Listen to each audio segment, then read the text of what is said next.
This diary from 1917 was written by an 18-year-old woman named Anglesey. Throughout my research, I found lots of other photos of friends and family members. So now I'll show you who's who in the diary. We'll start off with the diary writer herself, Anglesey Hewlett. Her nickname was Anks, and she was 18 when she wrote it.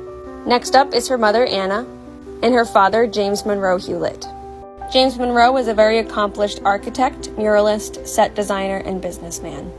Anglesey had 9 siblings. The oldest, Anne, was 21 when the diary was written and just about to get married. Next up is James, or Jim, and he was 20. Anglesey's brother Willits was 1 year younger than her, so he was 17 when the diary was written. Willits unfortunately passed away in a car accident at age 20, and this is the only photo I have of him. Next up is Carmen, also called Carmian Carms, and he was 16. Lawrence, or Lolly, was 13. Arthur, or Art, was 12. And she also had 2 twin sisters, Hope and Hester. Here they are with their father. They also had nicknames Hopi and Hetty and Het and Hop. Her younger brother Roger was 6 at the time.